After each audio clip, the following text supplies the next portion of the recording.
আসসালামু আলাইকুম। ঢাকা ক্যাপিটালে কিন্তু নতুন একটা চমক নিয়ে আসছে ভাই। প্রশ্নের পর প্রশ্ন কিন্তু থেকে যায়। আজকে কিন্তু আতিক ফাহাদ সাহেব আজকে কিন্তু কনফারেন্সে এবং কনফার্ম করেছে যে গুরবাজ কিন্তু ঢাকাতে খেলবে। এখন প্রশ্ন অনেকগুলো থেকে যায়। হেলস কোথায় খেলবে, তাহলে গুরবাজ কবে আসবে? ঢাকাতে এত সাইনিং, এত ওপেনার সাইফ আছে। পাশাপাশি আপনি যদি গুরবাজকেও আনতেছে, সাথে কিন্তু হেলসও আছে। তো যদি আপনি দেখেন সেদিক থেকে বিবেচনা করলে অনেকগুলো ওপেনার কিন্তু ঢাকাতে হয়ে যায়। বিপিএল কাঠামো নিয়ে যদি টোটালি আমি আলোচনা করি, ঢাকাতে একটু পরে আসছি আমি। রাজশাহীর বিষয়টা নিয়ে ফার্স্টে আমি কথা বলতে চাই। প্রথমে দেখেন, এখন বর্তমানে যেহেতু চলতেছে, বর্তমানে কিন্তু বর্তমানে কিন্তু IL T20 চলতেছে, যেটার উপর অনেক কিছু নির্ভর করতেছে এবং বলা চলে যে অনেকগুলো প্লেয়ার সেখানে কিন্তু আটকানো।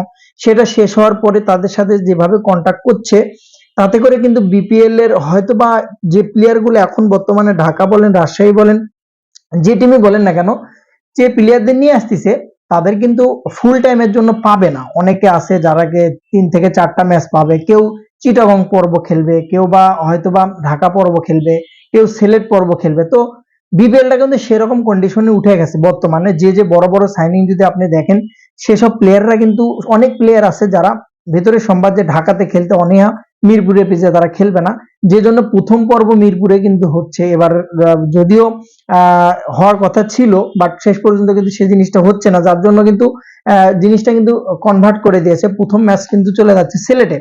তো সেখান থেকে যদি আপনি বিবেচনা করেন যে অনেকে আছে মিরপুরে খেলতে অনীহা করে, তো সেখান থেকে ঢাকা ক্যাপিটাল, যেহেতু আতিক ফাহাদ সাহেব কিন্তু অলরেডি ক্লিয়ার করে দিল আজকে যে হেলস এবং হচ্ছে দুজনের মধ্যে গুরবাজ, দুজনের একজনকে তারা কিন্তু পাবে। এখন ভাই ভিতরে কিন্তু থেকে গেছে। এখন হেলসের সাথে আসলে কন্ট্যাক্ট কি তাহলে ঢাকা ক্যাপিটাল করে নাই? এত ঢাক ঢোল পিটিয়ে প্রতিবারই, আগের বারও কিন্তু এক্সেলকে কিনেছিল, পরবর্তীতে কিন্তু সে আসেনি, খেলেনি। তো এবারও কি এরকম কোনো কিছু সামনে অপেক্ষা করছে? যে কারণ আতিক ফাহাদ সাহেব কিন্তু আজকে অলরেডি গুরবাজের কিন্তু ঘোষণা দিয়েছে, তারা গুরবাজের সাথে যোগাযোগ করছে অল্প কিছু ম্যাচের জন্য। যতটুকু জানা মতে আমার, যে অল্প কিছু ম্যাচের জন্য তারা গুরবাজকে নিতে চাচ্ছে। তাহলে অ্যালেক্স হেলসে কিন্তু পুরো সিজনের জন্য নিয়েছিল ঢাকা, এবং নিয়েছিল কেন বলতে হবে, কারণ আজকে যেহেতু গুরবাজকে নিচ্ছে, যেখানে অ্যালেক্স হেলসের কথাও কিন্তু চলে আসছে। তো তাহলে কি অ্যালেক্স হেলসের সাথে কন্ট্যাক্ট হয় নাই? এর অরিজিনাল আপডেটটা আমার কাছে নাই, অবশ্যই আপনাদের আমি জানানোর চেষ্টা করব। তবে ঢাকার সাথে অ্যালেক্স হেল যেহেতু মোটামুটি ভাবে প্রথম থেকে তাকে নিয়ে আলোচনা হয়েছে, প্রথম থেকে তাকে নিয়ে প্রচারণা করছে ঢাকা ক্যাপিটাল, সো যদি কিন্তু অবশ্যই এর ভেতরে থেকে যায়। তবে গুরবাজ কয় ম্যাচ খেলবে, কয় ম্যাচ খেলবে না, বা কবে আসবে না আসবে, এটা ডিটেলস কিন্তু সে আলোচনা করেনি। এরকমটা বলছে যে গুরবাজের ডাইরেক্ট সিনিং এ তার সাথে আমার কথা হয়েছে, সাইনিং এ, এবং গুরবাজ ঢাকা ক্যাপিটালে খেলবে।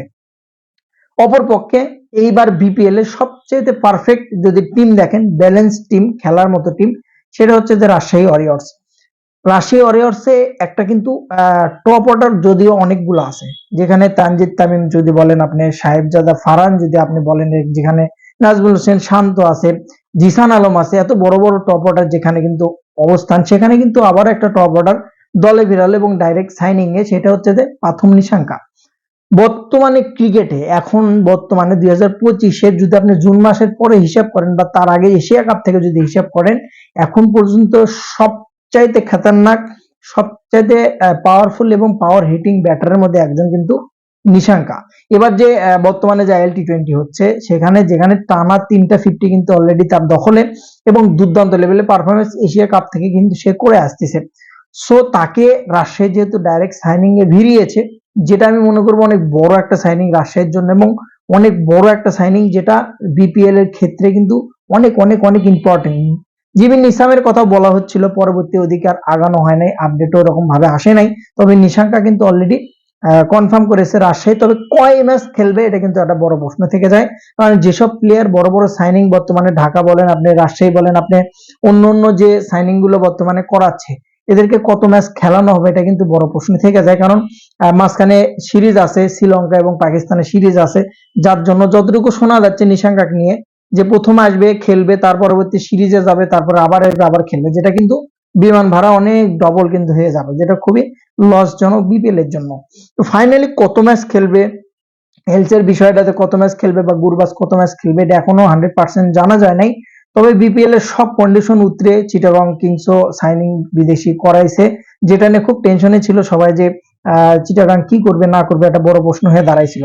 সর্বোপরি এটুকু আপনি ধরে নিতেই পারেন যে IL T20 পরে আরো অনেকগুলো বিদেশি সাইনিং করবে দলগুলো, এবং বলা চলে যে বিপিএলটা সুন্দরভাবে খুব ভালোভাবে আগাচ্ছে, ভালোভাবে হচ্ছে, এটুকু আশা আপনি এখন পর্যন্ত করতেই পারেন। তবে সামনে যেহেতু ভোট, জাতীয় নির্বাচন, তার পরিপ্রেক্ষিতে অনেক কিছু অবস্থান করছে। বেস্ট অফ লাক, ভালো থাকুন। ওয়েলকাম গুরবাজ বিপিএল এবং ওয়েলকাম প্রথম নিশাঙ্কা। ভালো থাকুন। সালাম আলাইকুম।